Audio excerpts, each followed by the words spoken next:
Oui, ben là je suis en mode footing. J'ai fait à peu près 2 heures de course à pied.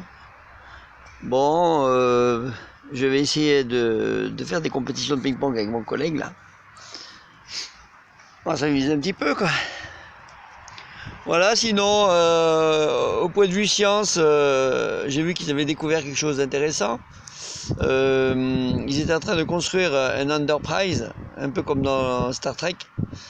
Le même vaisseau, il est en construction actuellement.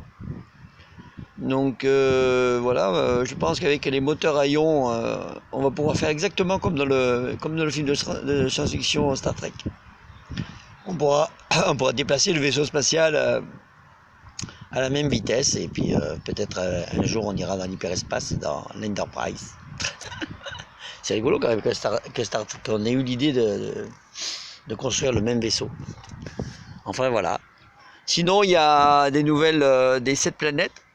Il s'avérait que les 3 planètes qui sont juste avant le Soleil, ou après, ça dépend où on se situe, ben, elles seraient dans une zone habitable.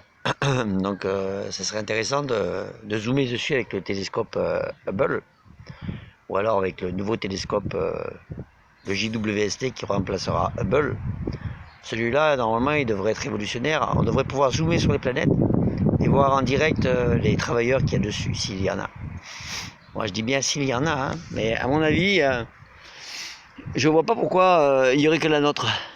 À première vue, si on en découvre d'autres, je vois pas pourquoi le processus ne serait pas le même. Donc la vie, elle a dû se développer aussi là-bas, quoi. En fait, ça serait une preuve comme quoi il y a de la vie là-bas. Je veux dire, il suffira de zoomer dessus et c'est bon, quoi. Enfin, si on ne peut pas utiliser le JWST pour zoomer dessus, ben, je pense qu'on pourra utiliser le télescope SCA, qui est en construction actuellement et qui sera terminé bientôt. Je pense en 2020, il disait à peu près dans ces eaux-là, quoi, une date à peu près de ce genre. En fait, SCA, c'est mieux que le JWST parce qu'en fait, c'est des antennes qui sont plantées. Il y a plein d'antennes qui sont plantées et en fait, par interférométrie, ils sont reliés les unes les autres avec un ordinateur le plus puissant du monde.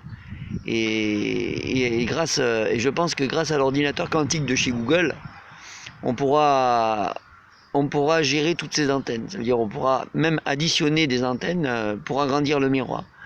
Alors au lieu d'avoir un miroir de 4000 km de diamètre, on aura un miroir de 48 000 km de diamètre. Il suffira simplement de les planter tout autour de la Terre et d'avoir un miroir géant. Mais il y a mieux que ça encore, parce que de planter une antenne sur Terre, c'est bien, mais de les mettre comme des flotteurs sur la mer, on pourrait les mettre dans le vide de l'univers et puis ou accrocher à des satellites et les relier les unes aux autres par les mêmes distances, quoi. Profiter de la distance du vide de l'espace pour agrandir nos antennes et de pouvoir après scanner avec l'antenne, quoi, avec le télescope qu'on aura créé, avec le miroir qu'on aura créé pour pouvoir mieux voir les planètes qui sont là-bas, quoi. Donc bientôt on n'aura plus de limite au niveau d'observation. Bon allez, à plus. Bon, moi je vous laisse parce que là je dois vous laisser. Au revoir.